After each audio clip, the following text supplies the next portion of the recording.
Good morning. This hearing will come to order. We are continuing at the Charleston County Council Chambers in North Charleston, South Carolina. I am Jason Neubauer with the United States Coast Guard, Deputy Chief of the Office of Investigations and Analysis, Washington, D.C. I'm the Chair of the Coast Guard's Marine Board of Investigation and the presiding officer over these proceedings. The Commandant of the Coast Guard has convened this board under the authority of Title 46, United States Code, Section 6301, and Title 46 Code of Federal Regulations, Part 4, to investigate the circumstances surrounding the implosion of the Titan with the loss of 5 lives on June 18, 2023, while conducting deep-sea operations in the vicinity of the RMS Titanic wreck site. I have previously determined that OceanGate Incorporated is a party in interest to this investigation. OceanGate is represented by the law firm of Debevoise and Plimpton. As a designated party in interest, OceanGate has a statutory right to employ counsel to represent them, to cross-examine witnesses, and to have witnesses called on their behalf. I will examine all witnesses at this formal hearing under oath or affirmation, and witnesses will be subject to federal laws and penalties governing false official statements. Witnesses who are not parties in interest may be advised by their counsel concerning their rights. However, such counsel may not examine or cross-examine other witnesses or otherwise participate in these proceedings. These proceedings are open to the public and to the media. I ask for the cooperation of all persons present to minimize any disruptive influence on the proceedings in general and on the witnesses in particular. An area has been set aside for news media use during the proceedings. The media may question witnesses concerning the testimony that they have given after I release them from these proceedings. I ask that such interviews be conducted outside this courtroom. Since the date of the casualty, the National Transportation Safety Board, NTSB, and Coast Guard have conducted substantial evidence collection activities, and some of that previously collected evidence will be considered during these hearings. Should any person have or believe they have information not brought forward, but which might be of direct significance, that person is urged to bring that information to my attention by emailing titan@uscg.mil. The NTSB has provided a representative for this hearing. Mr. Marcel Muse, seated to my far right, is the investigator in charge for the NTSB investigation. Mr. Muse, would you like to make a statement for the record? Good morning again. I am Marcel Muse, the NTSB's investigator in charge assigned to this accident. The NTSB has joined these proceedings to avoid duplicating facts, which will be used to determine a probable cause required by law. And we'll use that in a report which will be published later on. That report may or may not include recommendations to help prevent this kind of accident again. Thank you, sir. We will now call our first witness of the day, Ms. Amber Bay, former OceanGate Director of Administration. Ms. Bay, I see that you have counsel present here in the courtroom. Counselor, can you identify yourself and your firm for the record? Yes, good morning. My name is Harold Malkin, M-A-L-K-I-N. I'm with the law firm of Morgan, Lewis & Bacchius, and as you've noted, I'm here on behalf of the witness, Ms. Bay. Thank you, sir. Ms. Bay, the board's recorder, Lieutenant Steele, will now administer your oath. Good morning, ma'am. Could you please stand and raise your right hand? A false statement given to an agency of the United States is punishable by fine and/or imprisonment under 18 U.S.C. 1001. Knowing this, do you solemnly swear that the testimony that you're about to provide will be the truth, the whole truth, and nothing but the truth? So help you God. I do. Thank you. You may be seated. Good morning, Ms. Bay. Thank you for being here today. Lieutenant Commander Whalen is going to start with your questioning. And if you ever need to take a break during this session, just please let us know. We'll take a recess. Thank you. Good morning, Ms. Bay.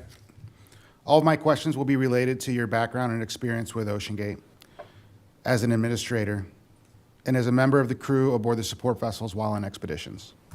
Before we begin, I'll ask you to please refrain from using any acronyms, and if you should use an acronym, I may stop you to have you explain to what that acronym means. Can you please tell me about your educational background and work history prior to OceanGate? Absolutely. I graduated with a teaching degree, moved in quite quickly into a startup that a friend of mine had begun in eyewear distribution, luxury eyewear distribution, was employed there as the company grew and succeeded for 16 years, departed, and came over to OceanGate to work in an administrative role. And when did you join OceanGate? December 2018. And can you describe your role at OceanGate and how they have evolved over your time with the company? My role, I believe they advertised for an administrative manager. I came in to assist in the internal office, procurement, human resources, anything that would do with the general administrative tasks that would keep the company rolling, and continue to do that, care and keeping of people, hiring, posting jobs, letting people go if necessary, distributing emails throughout staff, negotiating healthcare contracts with our broker, negotiating our lease at the Port of Everett. All those things administratively were the things that I did. Did that include handling business financial dealings as well? I did have, I guess what I would say, reviewed accounts payables, accounts receivables, updated Stockton and our other chief executives on account balances, where they were at. But we did have an accountant, and we did have a consulting CFO. And was the accountant part of the permanent OceanGate employee? Or is it- Yes. And what was their name? Christopher Danford. Can you provide me an overview of the company structure as you saw it from when you began in 2018 and how it evolved to 2023? I will try. At the time when I began, we had chief executive officer, we had chief operational officer, we had a consulting CFO, we also had a VP of marketing, sales, and outreach. It was a large-ish company for a startup, about, I would say, 30 people. And company was divided between operations, and there was a director of operations, engineering, and then obviously all the forward-facing people that I spoke of earlier in marketing. And in 2023, how many employees were with the company? 14, possibly 15. What other companies or organizations were affiliated with OceanGate Inc? As far as a direct affiliation, I couldn't distinctly say. I know we did work with Janicki, obviously, on the hull build. There was a meeting with NASA and a relationship somewhat built there, and that was, I believe, prior to COVID. I had heard that Boeing was involved in some consultancy work years prior to my employment.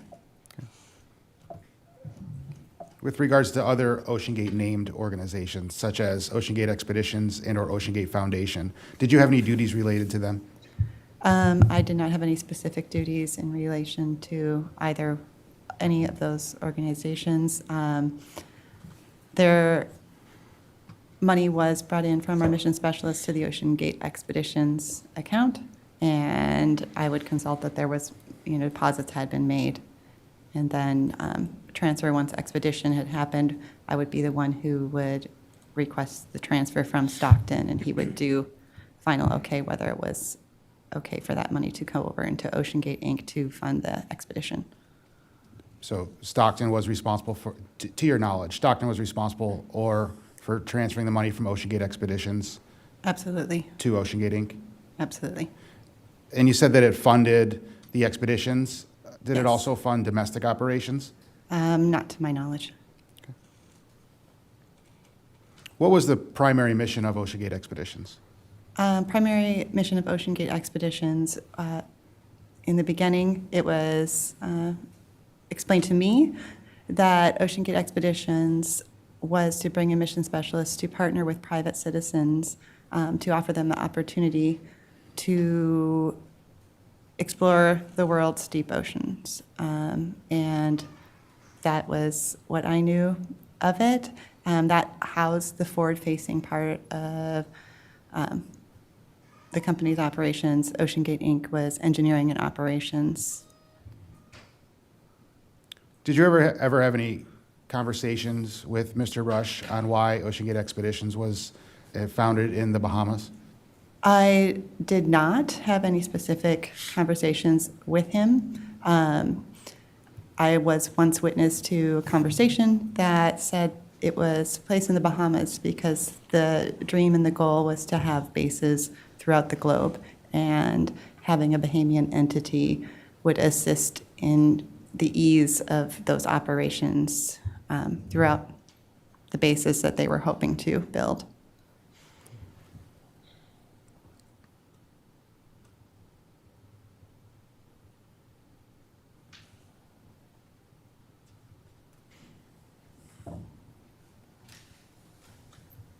What were the main revenue sources that supported the OceanGate Inc? Investors, investment.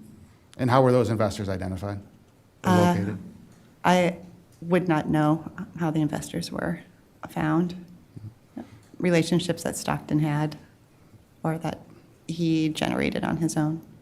And how were those funds distributed from the investors or collected to OceanGate Inc?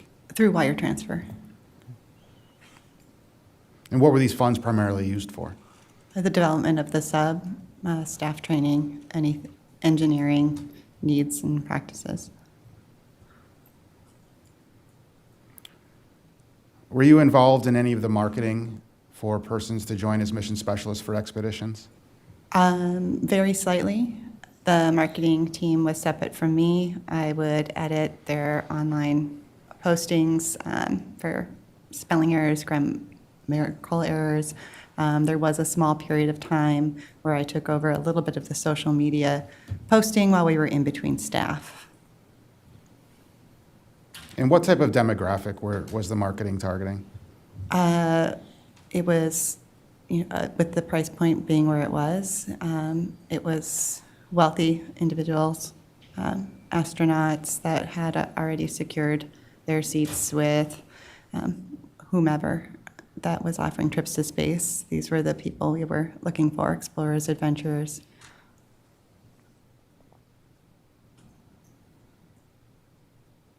Did you ever receive requests from somebody to become a mission specialist who didn't meet this demographic or who didn't have the funds available? I really didn't handle much of any of the requests coming in from mission specialists. That was handled more by our expedition director, And who was that? Kyle Bingham.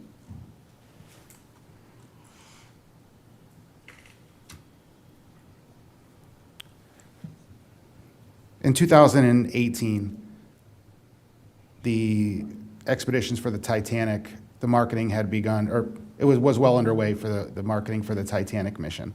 And the support vessels and the expedition had changed over the years from 2018 to 2023.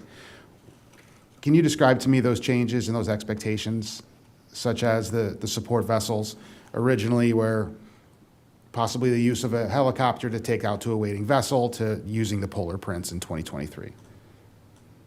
In 2018, again, I started in December.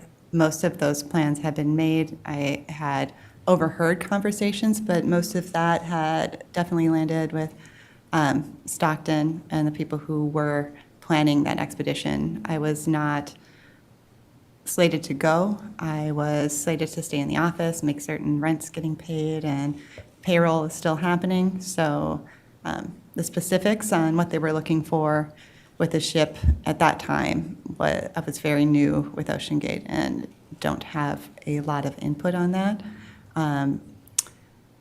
When we were ascertaining the new ship, again, that happened with operations, engineering, and Stockton, and I had nothing to do with that at all. I know it was a very difficult process to find a ship that was both within an affordability price range and could handle our operations, and they flew out and investigated quite a few ships that would meet our needs. And the Horizon Arctic had checked some boxes for us, so they decided to go forward with the contract with them. How did the cost to become a mission specialist change over the years, and why did it change? Sure. The specifics of why it changed, again, are a little bit beyond me. Those are conversations that happen at the high executive level. Originally, it was devised to be a certain, like 3 or 4 times what the original price of the Titanic was, and that was derived by our marketing team, I believe, in Stockton, at approximately around $109,000. The cost, I believe there was analytics done to understand the cost of the ship, of taking our crew out there. And so then that had been increased to $150,000. And after our first year out at expedition, it had been discussed again through Stockton's consultants, through whomever, along with a few of our mission specialists at this trip, and to be able to cover costs should be marketed at $250,000. And where were these payments made to for the mission specialists?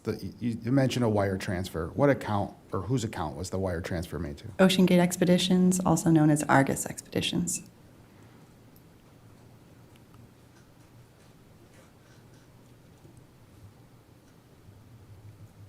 What is Argus Expeditions, as you know it? As I know it, it is the Bahamian entity that was set up to handle and manage all costs in regards to actual expeditions that OceanGate would conduct. And was that for the Titanic expeditions or other missions to include the domestic missions? I believe it was, for me and my purview, is the Titanic expedition.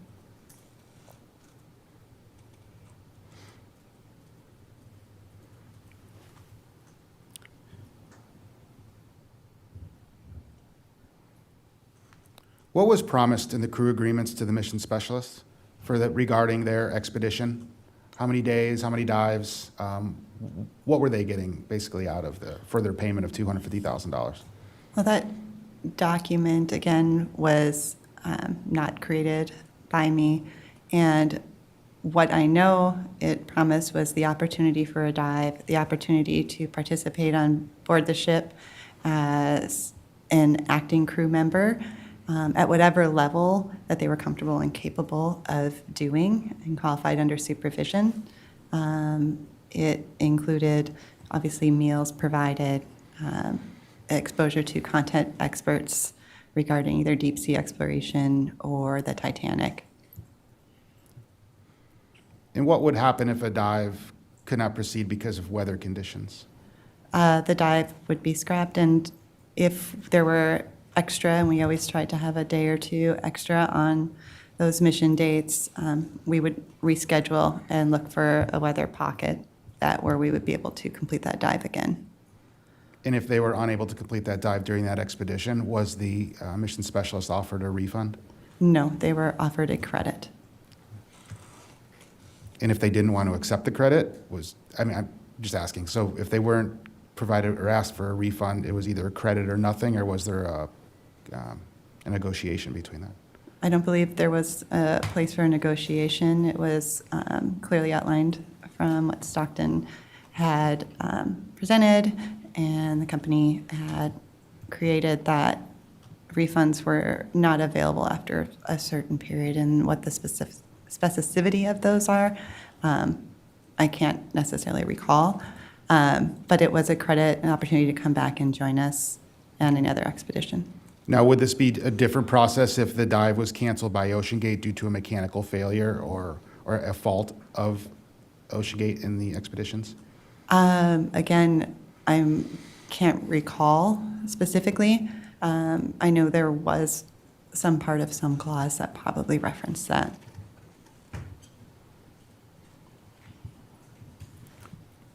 Were all of the expeditions successful in that all of the missions had dives that made it to the Titanic depth or met the obligation of OceanGate? No, we did not always make it to the Titanic. Did you handle or deal with offering the credits to the mission specialists? I did not. So in 2021 was the original expedition to the Titanic. and the follow-on year in 2022. Do you know how many of those were credited dives to 2022 from the 2021 expedition? I don't have that specific information.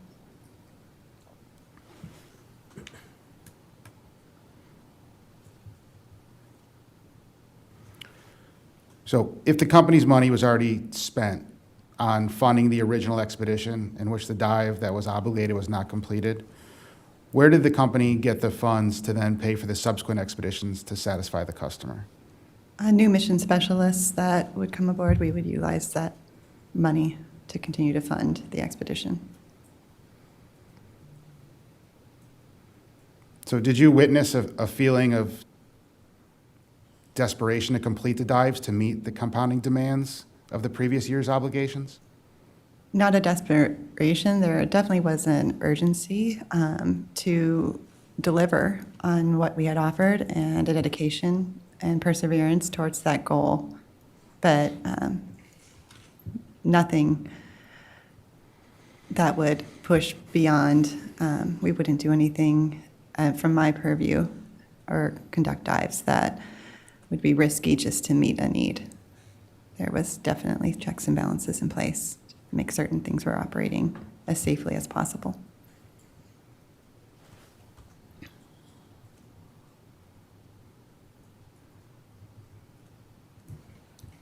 Can you describe to me what a mission specialist was in your opinion? Or how would you describe to me a mission specialist?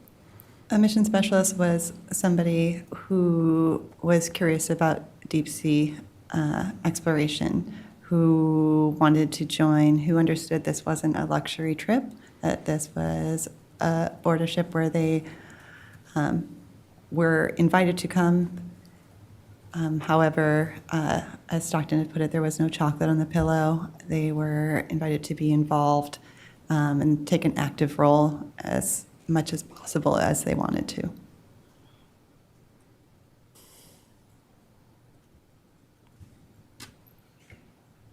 Would you describe them as passengers? I would not.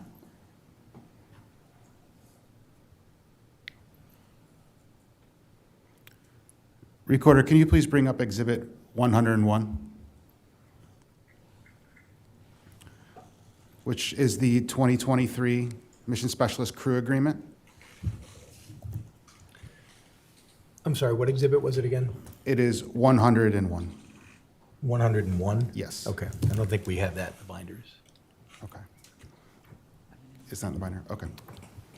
I recommend we take a 5-minute recess just to get the witnesses the exhibit, copies of the exhibit. Okay. At this time, we'll take a brief recess and reconvene at 9 a.m. Thank you. Ms. Bay, are you familiar with the 2023 Mission Specialist Crew Agreement? Yes, I have seen it, absolutely. I want to call your attention to page 2 of this document, which is the fee payment schedule.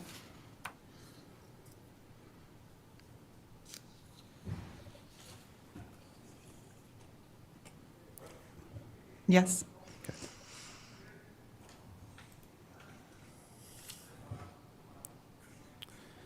And it states on the bottom, so the deposit, can you explain to me the deposit and then the final payment and regarding the due dates and why those dates were due at that time, if you're aware? I believe the dates were concocted, and of course, I did not make any decisions on this, but they were made as the deposit to the ship would be needed to be made. So when whatever it was, 6 months, 8 months prior to the expedition, a non-refundable deposit on the ship that we were utilizing would be made, and this would be reflective of when those deposits came in and when the refund would be. And this is obviously for 2023. Was this similar to 2021 and 2022? I know I don't have those documents available, but to your recollection. To my recollection, it should be. There may be other extenuating circumstances that were discussed with the people that created these documents. And Lieutenant Commander, just to be clear, you're talking about this particular portion of the 2023 agreement or the entire agreement? Just this portion of the payment schedule. Okay, thank you. At the top at the top of page 2, under the what's provided and included. Do you see that section, ma'am? Yes, I do. On the bottom, it states taxes, fees, and gratuities. And I want to call the attention, so with regards to the taxes, what taxes were mission specialists paying? I have no idea and no recollection of any taxes, fees, or gratuities being paid or authorized to be paid by me or anything around this expedition. So I would not know what this is referencing. Were mission specialists paid in any way by OceanGate? No, not to my knowledge. As for the gratuity,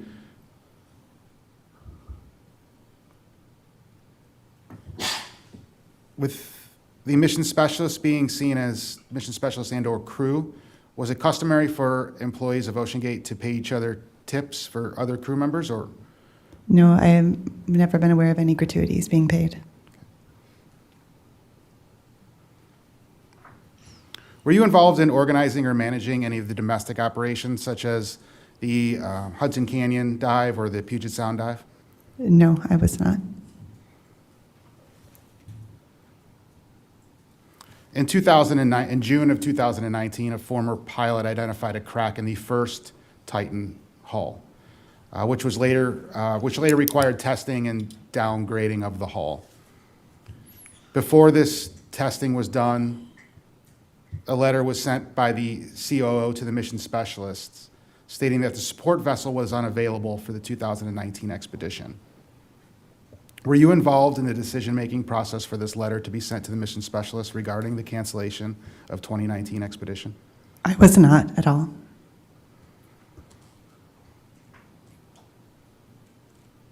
Did you have any involvement in the development of the final Titan hull in 2020 and 2021?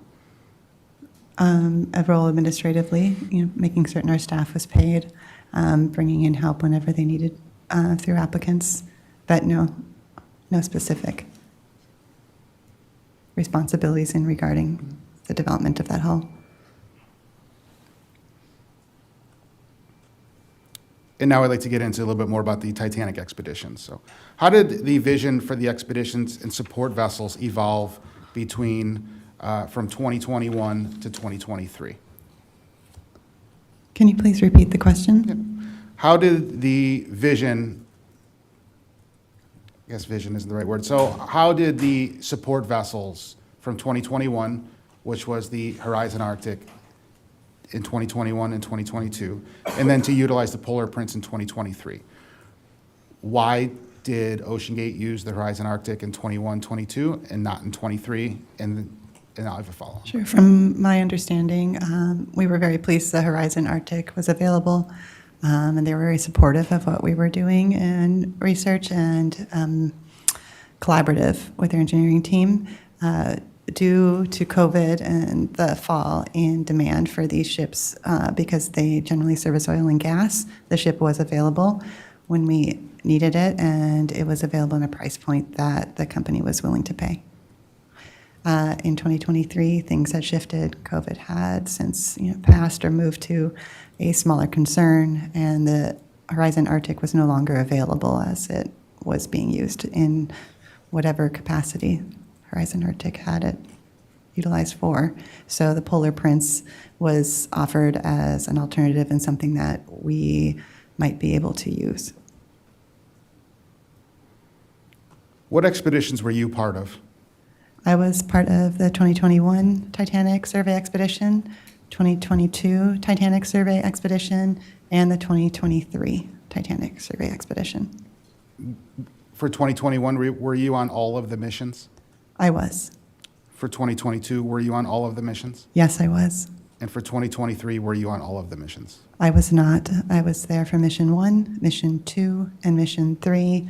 I then returned home as my daughter was graduating from high school, and I needed to attend to those festivities. In 2021, what were your roles and responsibilities aboard the expedition?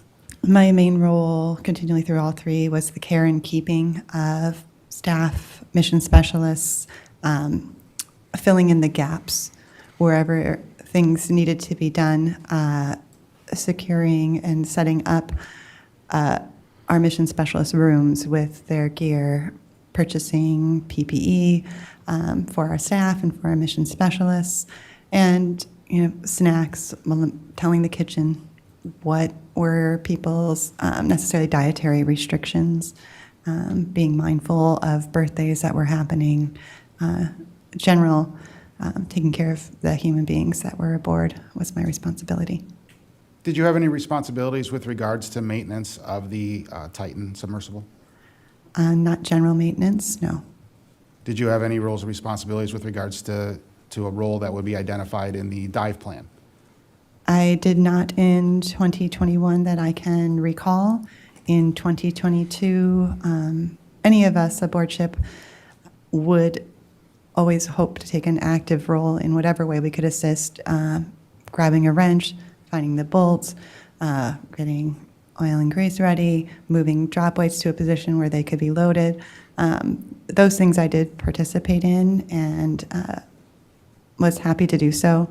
Extra hands are always needed on a ship, and I was always willing to lend mine. Throughout 2022, I'm not sure what mission, I began truly assisting in getting the gear ready and the dome closure, and began assisting under supervision with multiple dome open and dome closures. And at the end, I was assigned the lead role, the very last mission in opening and closing the dome of the 2022 mission.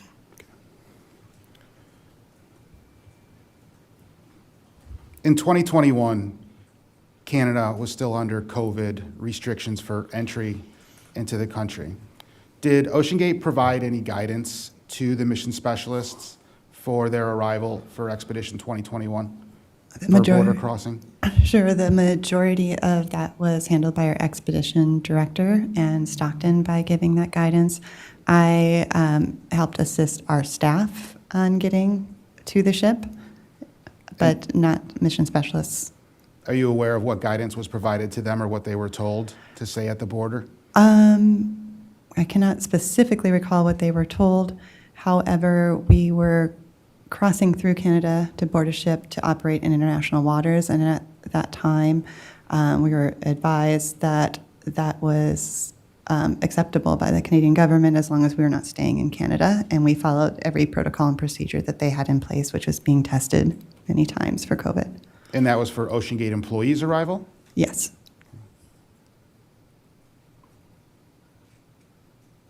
Were any of the mission specialists not able to enter into Canada based upon what they were declaring they were there for? I cannot recall. I do not think so, but I cannot recall specifically.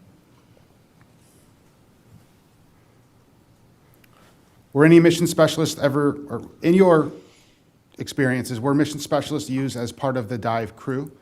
Any of the primary dive operation plan? So dome closing crew, dinghy operator, any of those major essential? I don't believe they were ever specifically on a dive plan, maybe for an assistant role.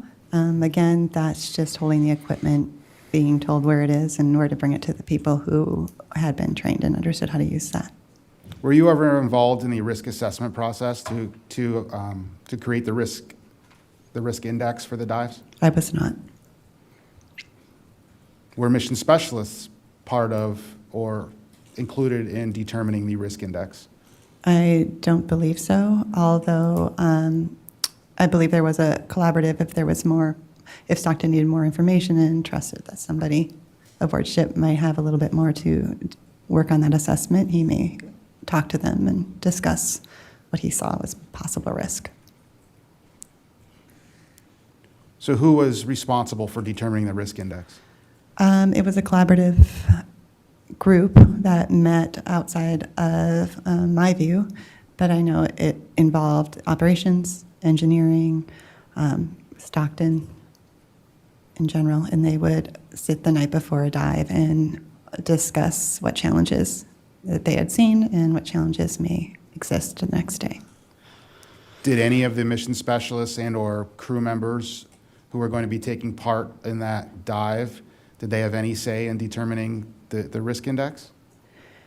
Not in the presentation, but it was presented the evening before, and it was an open forum. So if there was something that somebody had concerns about, and Stockton always opened the floor for anybody to speak up if they had additional concerns at that time. He also explained how the risk index worked, what they were looking at. It was very detailed. And yeah, went through what challenges were previous and what challenges they had assessed. A lot of it was weather related. Do you know how to determine the risk index? I do not. Did you ever witness anybody raise a concern while the risk index or the dive plan was being presented? Yes, our operations people at times would bring up specific things that, they were concerned, not about anything, but, the air compressor, needs some service. We're going to have to utilize the second one. So they would bring those things as they were working on deck to that meeting and make certain that they would have their voices heard and that was put in consideration and that those challenges would be addressed. After the 2021 expedition was completed, did the Titan return to Everett, Washington? I'm sorry, I don't recall if it returned. I know it did not return between 2022 and 2023. What was your role with OceanGate in the after the 2021 expedition? Was it still the same as before? Absolutely. Were you aware that the Titan was making a road trip across the country doing marketing and events at different? Absolutely. I was part of the Titan Road event and show on the East Coast. I attended all of those events and supported the staff, the logistics of moving the staff, getting ahead of this when it was arriving, and working with our team to make certain it was in an appropriate place to be displayed. And what was the purpose of those events? It was a twofold purpose. We were there to speak to friends and families of our mission specialists, give them a stage to speak to their experiences. It was also, we went to the University of Rhode Island to encourage young mariners and deep sea explorers and people in those sciences to see cutting edge technology and be excited about their role and their futures and inspire the young. And throughout that trip, how was the Titan transported? It was transported on a truck bed. Was it in a container or was it just on the back of the truck? It was on the back of a truck, and it was covered in whatever our operations thought was an appropriate cover so it wouldn't receive damage. And so now to the beginning of the 2022 expedition. How was the Titan transported to Canada for the 2022? I believe it was trucked to Canada. And you were involved in all missions in the 2022 expedition. Was there any differences between the 2021 and 2022 logistically with regards to the expedition? Nothing of notice as far as what we were doing. Challenges when you are diving that deep and doing things, are always variable, but there was nothing of significance that the operation was any different. And you had just stated that between the 2022 and 2023 expeditions, the Titan remained in Canada. Yes. And were you involved in the discussions, or did you have, were you involved in where it was stored and why it was stored? I was not. At any point were you made aware that it was stored in the parking lot of A. Harvey? I believe I probably knew that because I would have to make a payment for the storage facility, but that would be my full understanding of that it was stored. Didn't know it was a parking lot, but it was at A. Harvey. And do you know why it was kept there? I believe believe that I was told around that there was no reason to bring it back at this time, that it was cost effective to leave it there, and we needed to come back and develop our mission, so we left the sub. Did you ever make a payment to A. Harvey to have them cover it or shrink wrap it or protect it? I do not believe I did, but again, my recollection is a little sparse at that time. Did you have any discussions with Mr. Scott Griffith regarding the Titan being stored at A. Harvey? I did not. Were you involved in any discussions or negotiations with Memorial University in St. John's in the memorandum of understanding?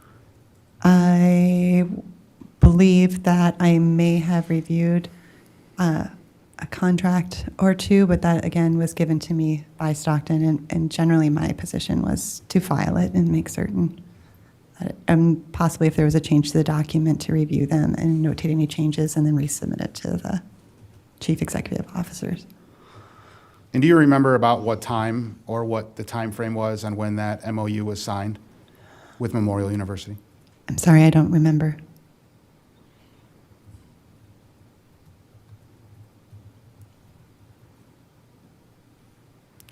Do you know if Mr. Rush was specifically waiting on the MOU with the university to be finalized so he can claim that as an educational exemption for any fees before it is released? I have no awareness of that. Thank you. Now I want to get into Expedition 2023.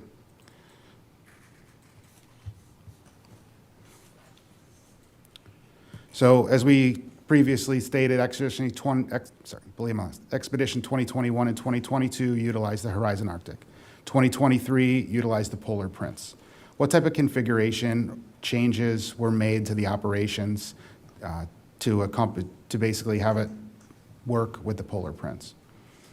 Well, from my observation and understanding, again, as much more of a people operations person, it was understood that we would not be bringing the sub on board like we did on the Horizon Arctic, that it would be towed behind via our platform. And our team had discussed at length what that would look like and how that would be. I was not part of those conversations, but understood they were going on and what the challenges would be with the tow configuration. It was not the first time it was towed, but it was the first time it was towed to the Titanic. And are you aware if those discussions included the master or representative of the Polar Prince? I am unaware who was in those meetings. Can you describe to me what the towing configuration was for the Titan to be towed, Titan to top, the launch and recovery system to be towed behind the Polar Prince? I wouldn't be qualified. Why was the 2023 expedition started earlier than in the previous 2 years? I believe it was the availability of the Polar Prince is why it started earlier. Did you have any concerns with towing the Titan, the 370 nautical miles, to the Titanic wreck site? Certainly, I mean, I think anybody would have, concerns that this was going to be more challenging and more difficult in some aspects. Stockton assured us that they were he was up for the challenge and the team was up for the challenge, and so I continued to carry on in my role. How would you describe the weather conditions and what challenges did this provide for the expedition and the towing operation?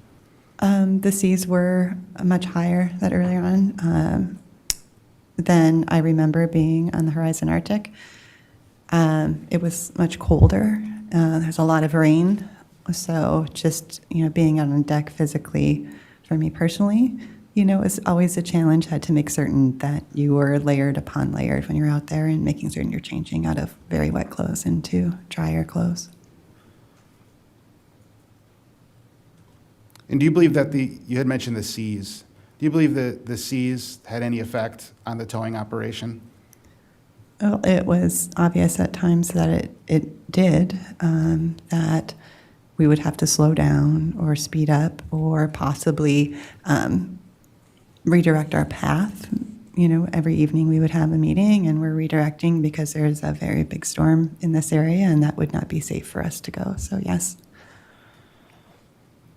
Did you witness any damage that was caused prior, or by the seas or the towing operation?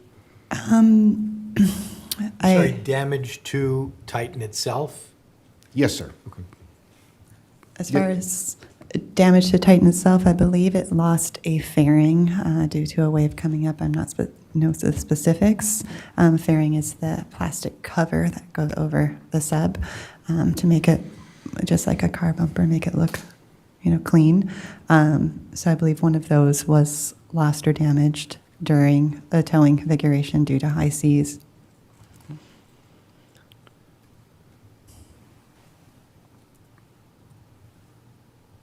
you remember any incidences or any incidents with the towing of the Lars and the Titan during the 3 missions that you were on in 2023? Yeah, I believe 1 or 2 times the platform itself, where it's a subset of on, had taken on water and had started to list, which means kind of one end dragging down. And we had to make corrections and, face that challenge and bring it back up. And how long did it take to correct that? It was within a day. I couldn't tell you because they were in and out in lunch breaks and people working on that, and that's not my area of expertise, but within a day, probably 8 hours at maximum. In your experience, did it make it more difficult to conduct maintenance or even conduct the pre-dive operations on board the Lars as in its towing configuration from the Polar Prince? Well, there was definitely the challenge of having to load in 2 dinghies to service and do things, bring our tools out there, instead of being on, the stable deck of a ship. So in the Polar Prince, we had to go out to the platform to do all the maintenance and corrections and fixes and tests that needed to be done. So it definitely had its challenges, also with the weather, and we were very much out in the elements. Had challenges in and of itself. Thank you, Ms. Bay. That's all the questions I have, sir. Ms. Bay, we've been going for a while. Would you like to take a brief recess or keep going? Let's take a little recess. Of course. Thank you. The hearing will recess and reconvene at 9:35. The proceedings are back in order. Ms. Bay, at this time, Lieutenant Commander Emmons has some questions for you. Good morning, Ms. Bay. Good morning. As Human Resources, are you familiar with payroll taxes? Yes. Were the OceanGate Board of Directors paid? No. Were the Board of Directors offered shares of the company? I am uncertain. I'm sorry. I'm uncertain whether or not they were. Did you ever have any conversations with the Board of Directors? Not directly. Can you expand on that? Indirectly? Indirectly, most of the Board of Directors meetings, especially during the COVID time, were Teams calls or Zoom calls. If they were to come on site, Rear Admiral John Lockwood would come on site. He does a lot of things around the Port of Everett. There was always a handshake, a nice to see you, those types of conversations. How are the kids? And then they would go into their closed-door Board of Directors meeting. Were you ever part of those closed-door director meetings? I was not. What did you understand to be Admiral Lockwood's role on the Board of Directors? I actually did not understand what his role was. Obviously, on a consultancy basis, understanding maritime, what leaned on, and he was a huge advocate of deep sea exploration and the maritime, being progressive, I guess. You had stated earlier that mission specialists, in your eyes, were not passengers, they were part of the crew. Were mission specialist employees of OceanGate? No. Were mission specialists ever given shares of the company? Not to my understanding, no. Were mission specialists required to complete a physical? I believe they were quite a few times. I'm not certain if there were exceptions to that rule, but yes. Were they required to get that physical after payment or before payment? I am uncertain. And do you know who verified if they received that physical and completed it? I believe that was, again, Expedition Director and Stockton. If mission specialists got hurt, did they qualify for workman's compensation benefits? No, they would not. Did mission specialists get health benefits from OceanGate? No, they did not. Did you collect payroll taxes from mission specialists? No, I did not. And did you collect payroll taxes from OceanGate employees? Yes, as necessary and needed, dictated by Washington State and the federal. Were you ever aware of a time that Mr. Rush put his own money into OceanGate Incorporated or OceanGate Expedition to fund missions or to keep employees paid? Yes. Can you kind of go into that? How many times, when? How many times, I'm uncertain, but there was a few times where OceanGate Inc. was going to have difficulty meeting payroll, and he increased his investment by making a deposit, and we were able to meet payroll. Did OceanGate Foundation ever loan OceanGate Incorporated or OceanGate Expeditions money? Not to my understanding, no. Were any OceanGate employees ever asked to forego their paycheck or would be willing to get paid later? Yes. Can you kind of go into that? How many times and when? It was one time. I believe it was the beginning of 2023. We were looking to make ends meet, and if we were able to defer our paychecks, there was an offer that Stockton had derived, I believe, with an attorney or whomever, that we could delay our paychecks and be paid a small amount of interest and recapture it at a specific time. Can you go into why that occurred in 2023 and not the other years? I believe the finances were just getting very tight at that time. Did any OceanGate employees ever not receive a paycheck? During this time, I believe it was Stockton and myself that delayed our paychecks. So you delayed your paychecks just once or multiple times? Just once. What was the company policy, and I know you touched on this a little bit, but regarding completing a dive and refunds, did mission specialists have to actually see the Titanic wreck site? And were they given a credit if they didn't see it, or how did that work? The specifics, again, were handled by Stockton, and so exactly how the refunds worked was a little bit outside of my role and responsibility, and I never saw a refund come through. But they were given a credit, I know that would sit and wait for them to come back and return and join with us to complete an expedition and a successful dive. And a successful dive would include actually physically seeing the Titanic. Yes.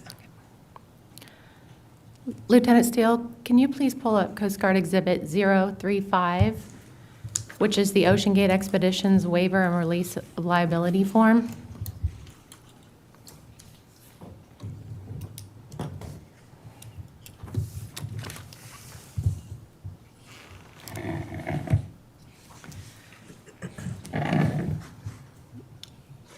I'll give you a second to look it over if you need, but are you familiar with this form? Yes, I am. When were mission specialists given this form? They were given to it when the mission specialist agreement came out to review before they made any type of payment. And then they were given it again aboard ship prior to the dive, usually the evening prior to the dive that they would be on, or possibly another iteration and things that would happen would, a whole team would meet and this would be presented of people who hadn't seen it, and they were familiarized, and then that would be 10 to 12 people that would be in the room, and it was presented aboard ship. You just stated of people who haven't seen it. So is that the first time sometimes they would see it? Not our mission specialists. In that case, it as our content experts, possibly any science people who had joined us, and if they were interested and if the opportunity arose for them to join a dive, it was never guaranteed, but this was the waiver that they would also be introduced to. So this was for other people on board and the mission specialists? Yes. Whose responsibility was it to send this form? It was generally our expedition director. It was sent over in a DocuSign packet to them. To your knowledge, were mission specialists ever sent these waivers during their flights to the mission or on board the support vessel? I know you just said that usually it's the second time they've seen that. Yeah, I don't believe they were ever sent that. But again, I would have no knowledge if somebody was to have emailed it to them while they were on their way. And do you know, to your knowledge, what would happen if someone refused to sign the waiver? Would they be refunded or given a credit, or? I would, to my knowledge, I've never seen anybody refuse to sign the waiver. That was a mission specialist, and so I wouldn't know, but I would assume they would be getting a credit. Thank you, you can take that down. We heard testimony from Ms. Wilby last week, a former OceanGate contractor, that stated when she tried to bring up several safety concerns to you regarding Dive 80 on July 16, 2022, that was the dive where the loud bang was heard. She was told that she was causing trouble and did not have an explorer mindset. Can you explain to us what that means? I don't believe that either one of those statements is exactly what I had said. Again, that was, my recollection may be wrong. And her concerns in general, she had actually told me she had been very sick for a month prior, had joined the ship and hadn't slept in 3 weeks, came aboard, and all her concerns were listened to and notated, but what she was specifically referencing, I don't have any knowledge of. Did anyone other than her bring up safety concerns to you on that dive regarding the loud bang? No, it wasn't my responsibility, and anytime anyone brought up a safety concern, because I would have no working knowledge operationally or engineering, to refer them back to the head of engineering, to the director of operations, and to Stockton.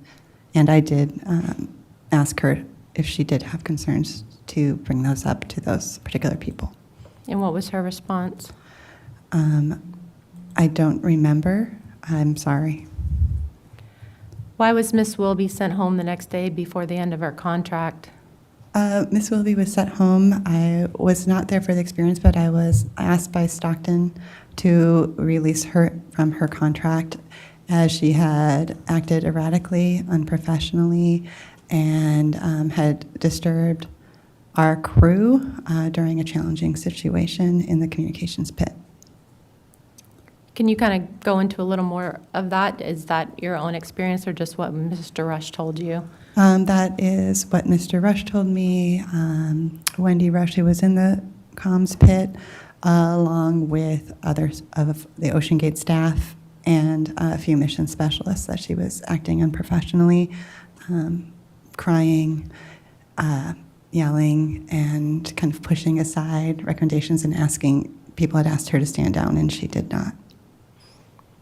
And do you know what she was crying and yelling and disturbing the crew about? I believe we had lost communications with the sub. It was not at full depth. And we were trying to reestablish that. That does occur and has occurred multiple times on dives, and communications are restored through working through specific processes and processes that she was there to be an assistant and stand behind. And I believe for whatever reason and her expertise, she tried to jump in, and they were working through those challenges on their own, and they were successful in working through those challenges, to my knowledge. Again, I was not up there, but this is what was relayed to me.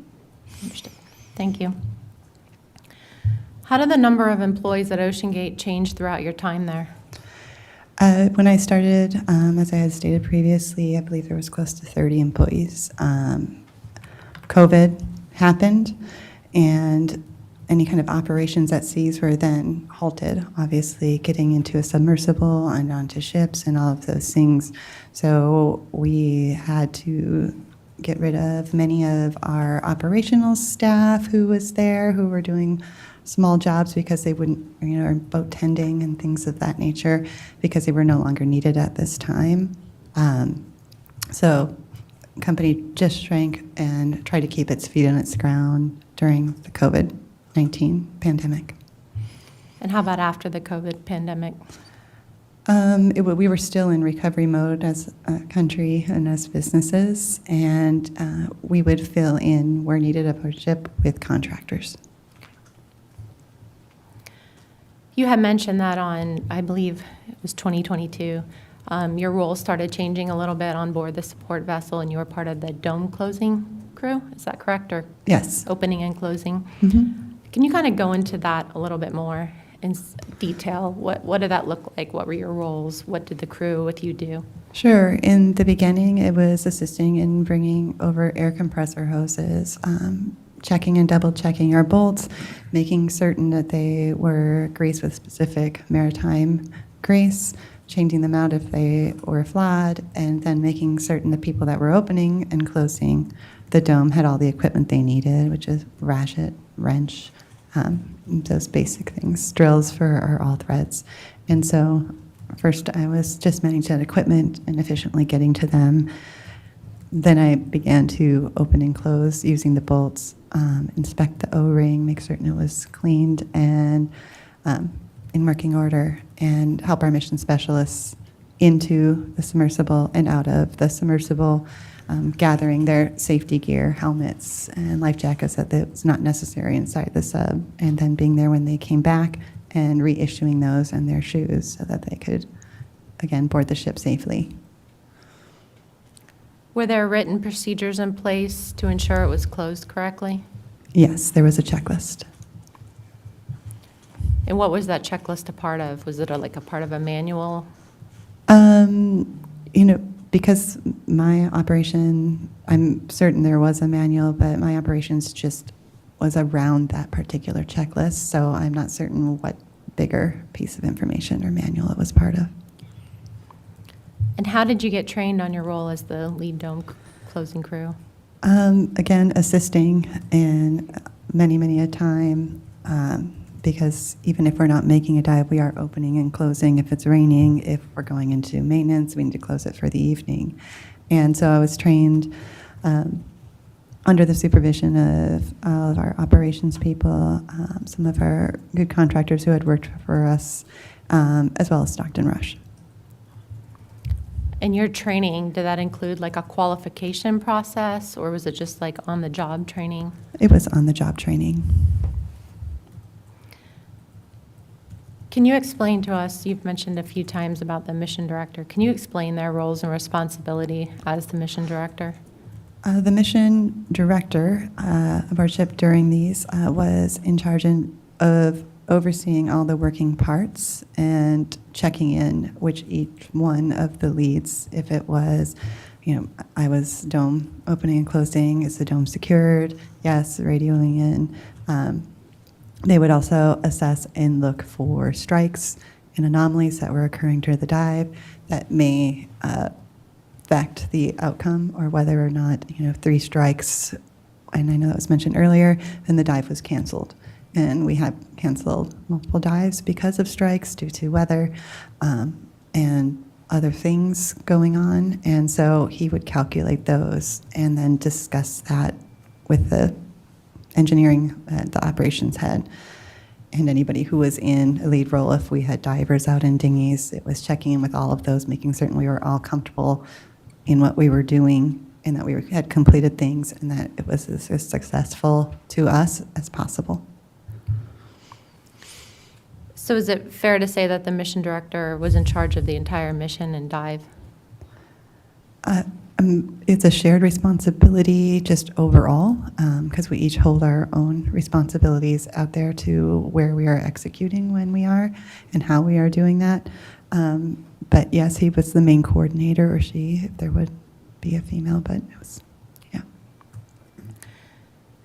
So who's the primary person? I know you talked about strikes and anomalies, but who's the primary person that decides if a dive is a go or no-go? It's a collaborative effort between operations, engineering, Stockton in his role, and our mission director. Lieutenant Steele, can you please pull up Coast Guard Exhibit 027? That's the Health and Safety and Environmental Manual. And go to page 147.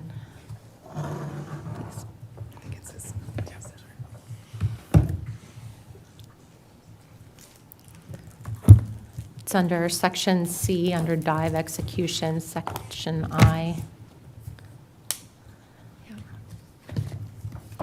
I'm sorry, what page? 147.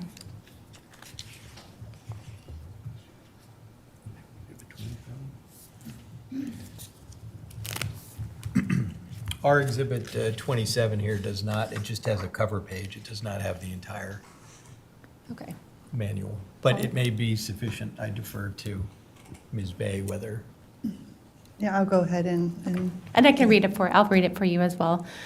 It states the mission director shall be in charge of monitoring, directing, modifying, and potentially canceling a dive operation. So with that said, if the mission director and say the pilot on board had a disagreement over canceling a dive, who has the authority to cancel the dive, the mission director or the pilot? it would be the mission director. Okay, thank you, Lieutenant Steele. I'm going to kind of backtrack a little bit to your expedition in 2021. Specifically want to talk about Dive 65, which was on Mission 3 on July 19th, 2021. It was a dive to 3,500 meters. Were you on that mission, correct? You were on all the missions? Yes. And if it helps, we can pull up the dive log. I can pull that exhibit up to kind of help refresh your memory. I kind of want to talk about that dive. That would be great. Okay. Please pull it up. Lieutenant Steele, can you please pull up Coast Guard Exhibit 052, which is the OceanGate dive and maintenance log. This is difficult to see, so you may need to use your binder. Commander Emmons, just for the record, can you clarify when you say you were on that mission, if you mean on the expedition or on the actual dive mission? Were you on the expedition in 2021, Aldi? Yes, I was on the expedition in 2021. I was physically aboard ship during this time. And you were on this Mission 3, on specifically Dive 65 on Mission 3? I don't recall. I'll review the documents, but But yeah. again, apologies, but again, on the ship, right? I think Correct. that's the important. Correct. I As a think support. Ms. Bay testified that she was on the vessel for the entirety of the 21. I think the confusion is, when we're saying on a dive, I understood. what that is. Correct, that's what I'm asking. Were you present? And in aboard the this- ship, yes. Correct, yes, thank you. So on this dive, they had a drop weight issue on this dive. I'm sorry, can you give us the date one more time? Oh, sure. It was July 19th, 2021. Can you go to the left to see the date, Lieutenant Steele?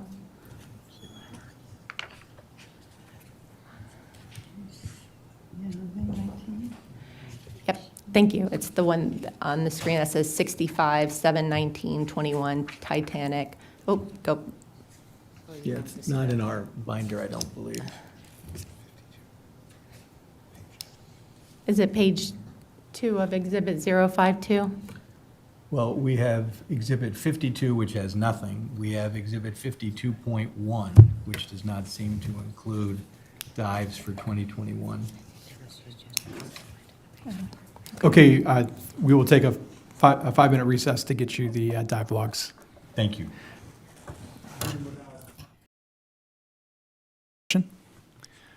Ms. Bay, Lieutenant Commander Emmons has just a few more follow-up questions.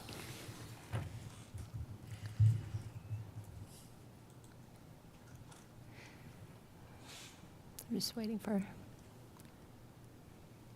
zoom in on that dive again. Thank you. So again, just to refresh, we're talking about dive 65 on July 19th, 2021.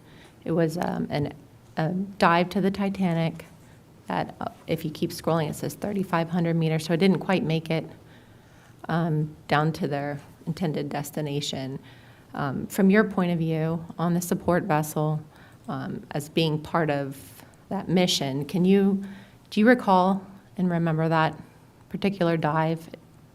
And in yellow there, it had a drop weight issue on that mission. I'm sorry, I don't remember specificities around that particular dive. Okay. One of the crew members and one of the employees of OceanGate that was inside the Titan on dive 65 left that mission early, and it stated as the director of administration and human resources. Do you know why that employee left early? From my understanding, there was a disagreement in the submersible between Stockton and that employee mentioned, if this is the incident. And again, I'm not certain if this is the time. And this employee decided he wanted to go home and spend time with his family, and that he was finished working for us and left when we reached shore. Did you ever have an exit interview with him before he left the company? I did not. Okay, thank you. That's all my questions I have.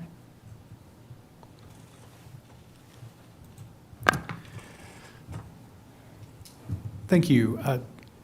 Ms. Bay, I do think you're referring to the incident that we're asking about. Do you remember the nature of the disagreement between Mr. Rush and this mission specialist in the Titan? I'm sorry. Let me correct the record. Do you remember the nature of the disagreement between Mr. Rush and the crew member during that expedition? I do not. I was probably asleep during this time and taking care of people on board ship, so the nature was outside of my understanding or, again, viewpoint.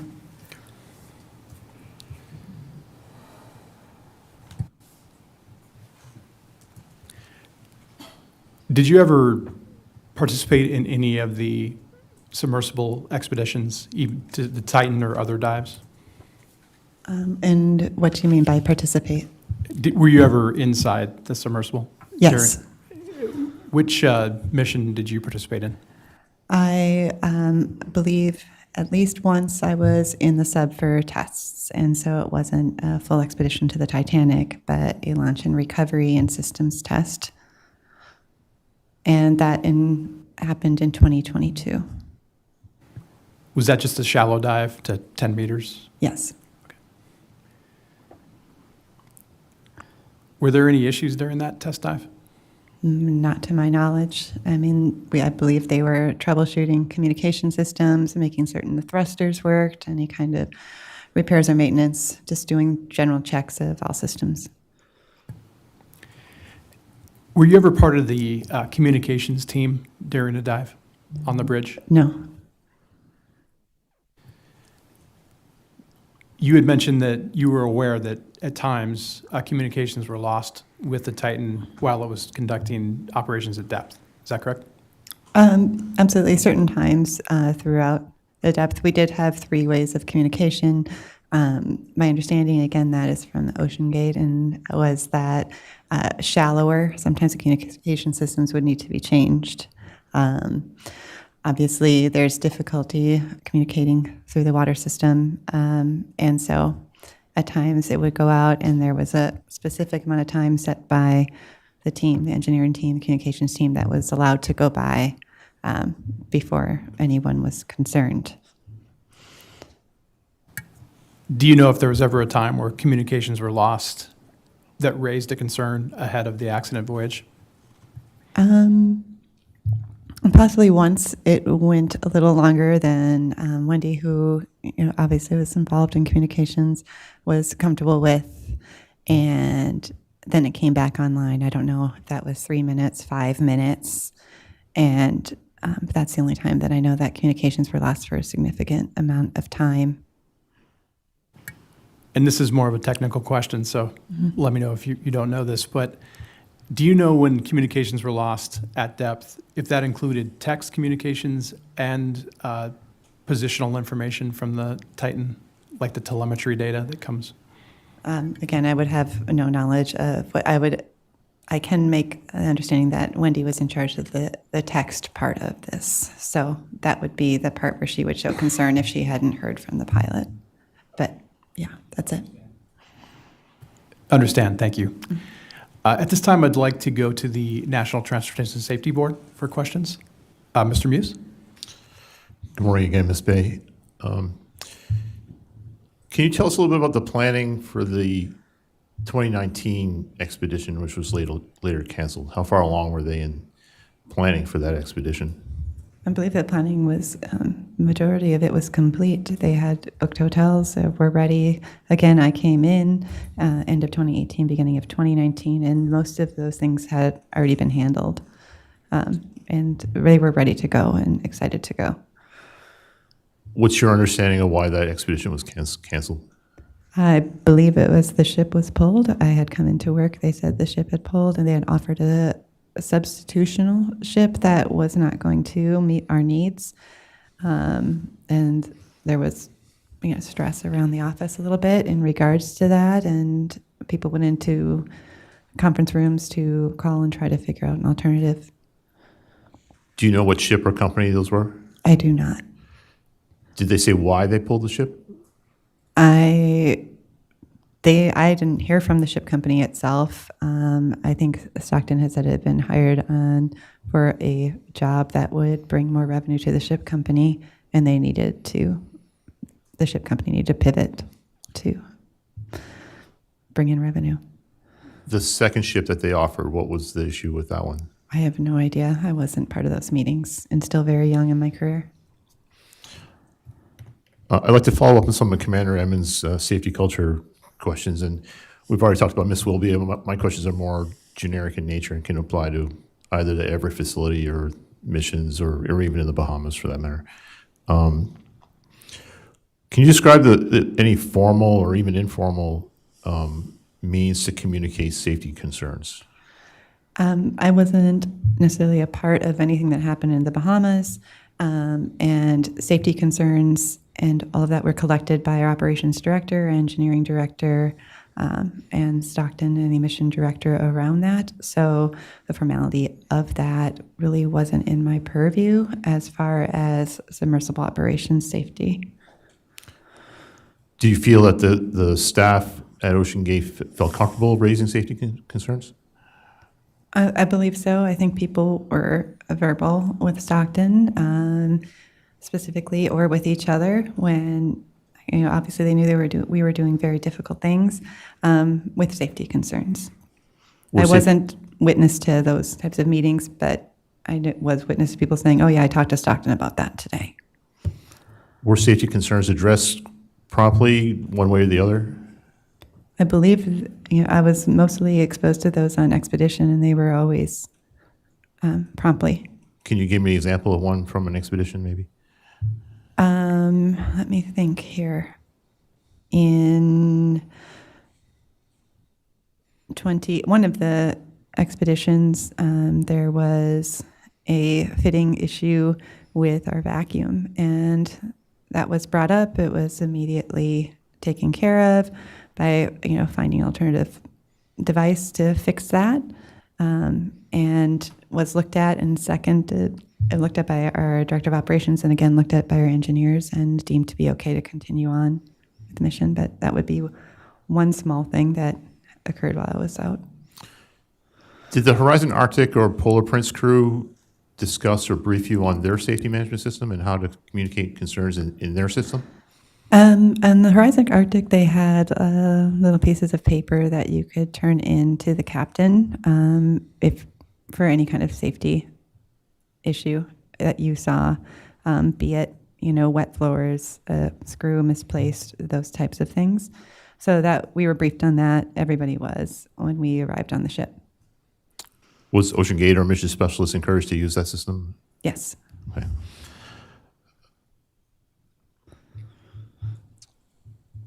Sometimes safety policy or procedures, people find ways to work around them to get jobs done. Was there tolerance at all for willful violations of policy or procedure? For example, just skipping a line on a checklist would be an example. No, not whatsoever. The checklists were put in place and we were meant to follow them, or at least from my purview, that you did everything on that checklist.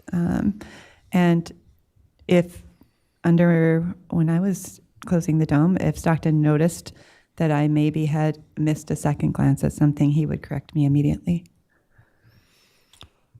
Was there any complacency perhaps as the days got longer, as the expeditions got longer?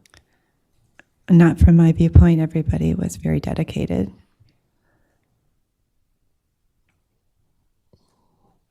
Do you believe your crew had adequate time to complete their tasks that they were assigned? Excuse me, you talking about any particular time period? I'm not, no. More than likely, it wasn't necessarily my crew, so I would expect, yes, they had adequate time and things were taken care of. And Sorry, your colleagues in other words. yeah, absolutely. There was no rushing or pushing to complete tasks. They need to be done correctly. Okay, thank you for your time today, Ms. Bay. Ms. Bay, Mr. Fawcett has some questions for you to my left.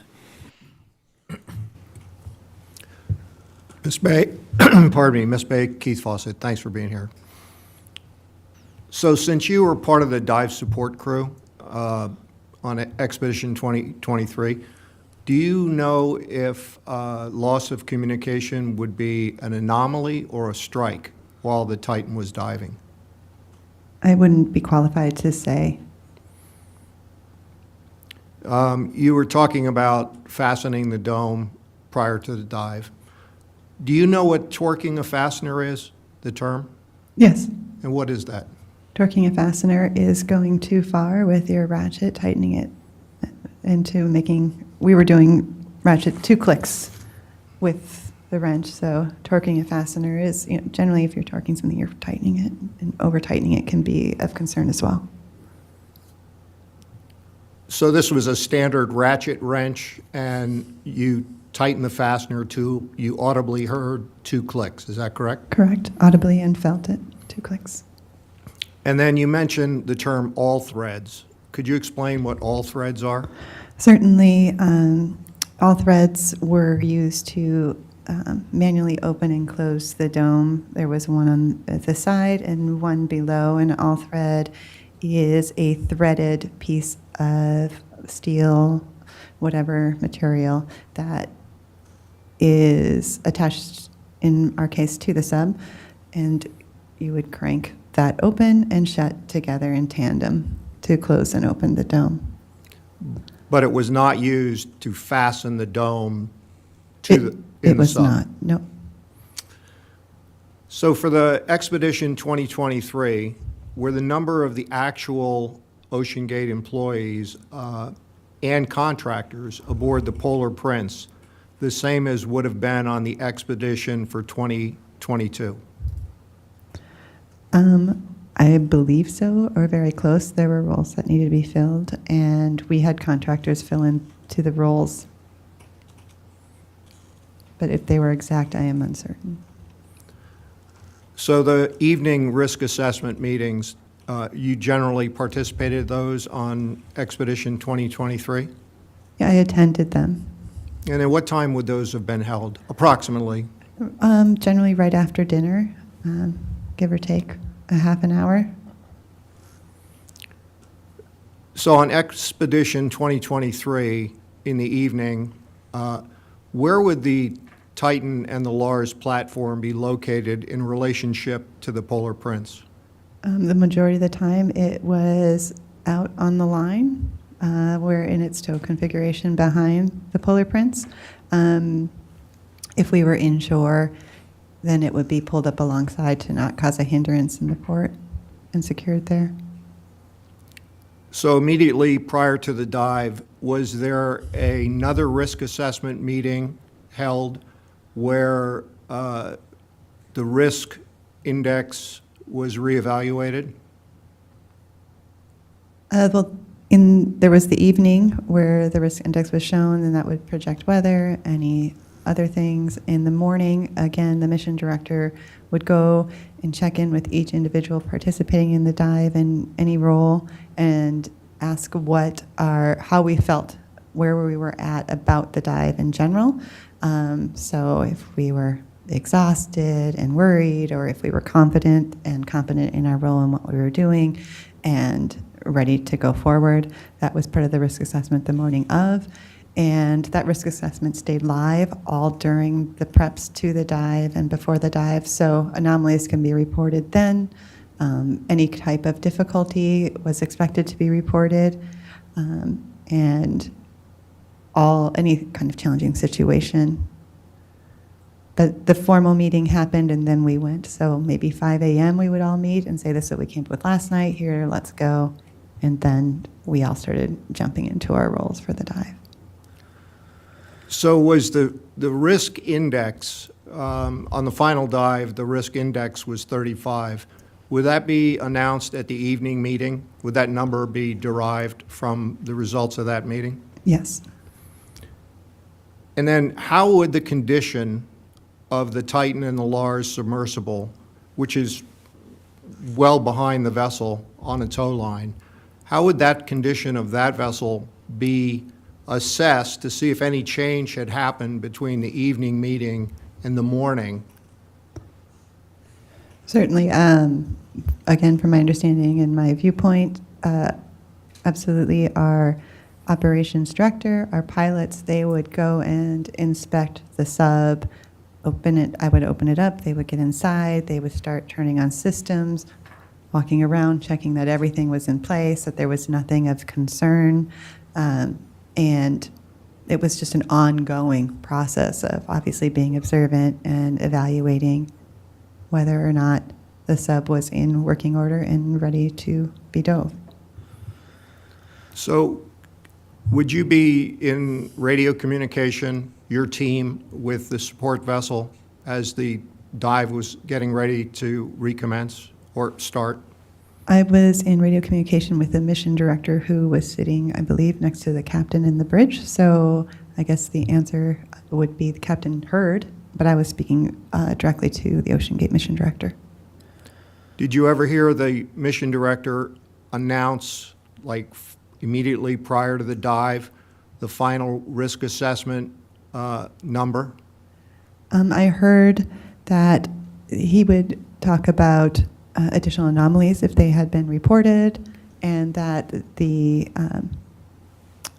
we have moved from 1 strike to 2 strikes, maybe something got delayed, and pushing that timeline out also can contribute to a strike. And we're sitting at 2 strikes now. Are we ready to commence? Does anybody have any fears? Okay, let's continue to go on. So in a way, absolutely, he would be in communication with any additional things that had happened and occurred that morning. But just to be clear, you didn't hear a new risk index number conveyed to the team? Not that I recall. Have you ever heard a strike identified in the course of a dive? Yes. And can you give me an example of one of those? I believe there was a system, well, actually, like during an underwater dive, yes, when communications went out for 5 minutes, let's use that as an example, or so longer than what we had initially, or what people were comfortable with, it would be called. So And that that- would be a 3 strike, or a strike you need to come up and abort the mission. But there were many strikes that would occur. So you just said it would be a 3 strike?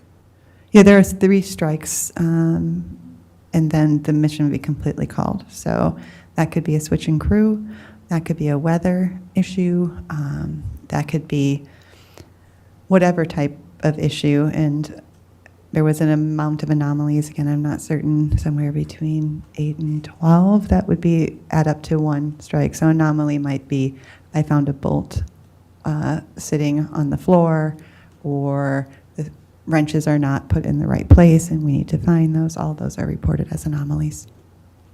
And then in the course of a dive, has a submersible, the Titan, has a third strike occurred where the vessel had to surface as a result of that third strike? I believe so, but my recollection is a little bit gray in that area. But, dives have been aborted, and I would assume that would be because of a third strike. And then shifting gear a little bit, on the final voyage, there was a 19-year-old mission specialist. Is that the youngest individual that's ever dove on the Titan? I believe so. The year prior, there was a father-son team, and I'm uncertain of the son's age. And did anybody express any misgivings that you were aware of at OceanGate for taking people that young, realizing that individual was an adult on those dives? No true misgivings. It was, again, discussed. Stockton had spoke to the family directly on a few occasions and met with them personally. So there was no concerns once they had been spoken with and understood. Everyone was understood and was ready and excited to dive. Thank you. That's all I have. Ms. Bay, for the record, during that line of questioning, you talked about some standard procedures at OceanGate, but I want to clarify that you were not on board during the accident voyage. Is that correct? That is correct.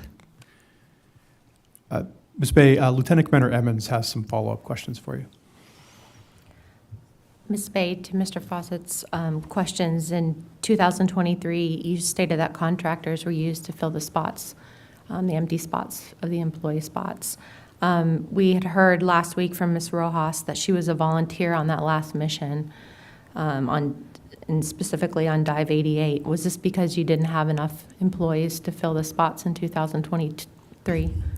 No, Renata in general has always been a good friend of OceanGate, a good friend of the Rush family, enjoyed going on expedition, and if she could make it work with her schedule and we could accommodate her, we would never refuse her presence because she's a bevy of information and just a great person to have on board. Did you ever have any other volunteers, specifically in 2023? Not to my recollection. And to your knowledge, who took over your job on the missions 4 through 5 on the Expedition 2023, the ones you weren't able to attend? Renata came in as a people person, which she's very well suited for, as well as one of our physicians, to take care and keeping of people aboard ship, and checking and making certain the PPE, the gloves are dry, everything is ready. As far as operationally around Titan, I was unaware who would be designated for that role. And was she trained, did you train her, or was she trained in those duties? I worked alongside her during my training period in 2022. When she was aboard ship, she always was very excited to step up when she could and step back when she didn't feel like she could. And so as far as specific training, I am uncertain who trained her, but she has actually been with OceanGate longer than I have. To your knowledge, was there a submersible available for the 2019 expedition? I'm sorry, can you clarify? Was there a submersible that was ready, to your knowledge, for the 2019 expedition that was supposed to happen? Well, the week that the ship pulled, the submersible had been seen to have a flaw, and it was pulled. So that whole week was devastating to all of us and staff. So at that point, to make it to that depth, we have 2 other submersibles, but they are not at all tested or rated to go as deep to the Titanic. So, Okay, thank you.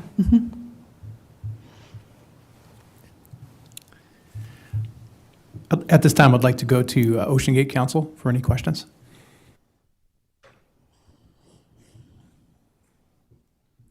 Yes, thank you.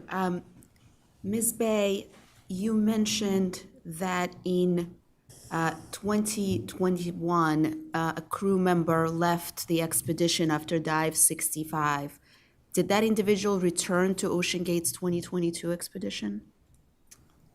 If you recall?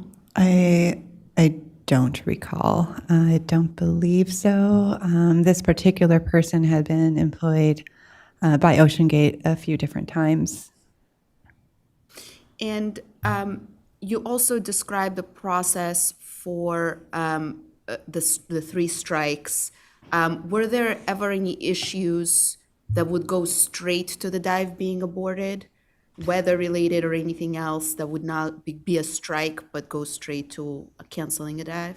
Oh, definitely weather-related. If we saw that it was just going to be impossible, and that could be at that time or the projected forecast. So it may seem nice in the morning, but we knew in the afternoon when we were going to recover the sub that it would be very, very challenging. That could immediately cancel a dive. Not having available people due to illness or anything else that was happening would immediately cancel a dive as well. Thank you.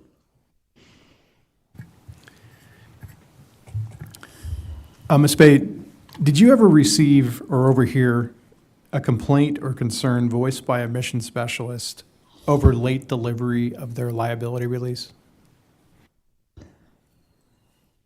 Late delivery of their liability release, I'm sorry. Would you restate the question? Did you ever hear a mission specialist voice any concerns or complaints about the timing of the delivery of their liability waiver release?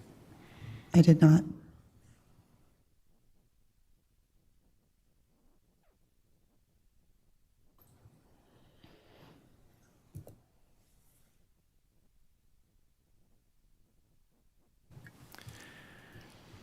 At this time, are there any final questions for Ms. Bay from the board?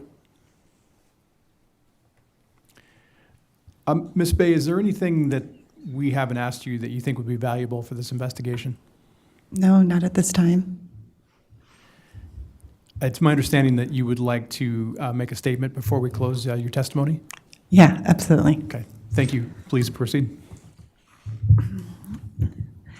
I had the privilege of knowing the explorers whose lives were lost. Stockton, PH, Shazada, Suleiman, and Hamish. And there's not a day that passes that I don't think of them, their families, and the loss. It's been a difficult year for them and for all of us. I would also like to thank the board for the work they've done and continue to do in this investigation, and I hope my testimony has been of some help to you.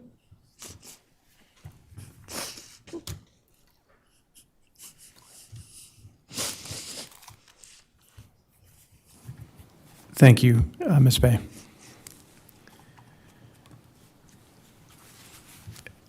At this time, you are released from this Marine Board investigation. We appreciate your assistance and cooperation for the investigation. If we need to contact you in the future about any additional matters, we will contact you through your counsel. If you have any questions about the proceedings, please contact the board's recorder, Lieutenant Kelly Steele. We will now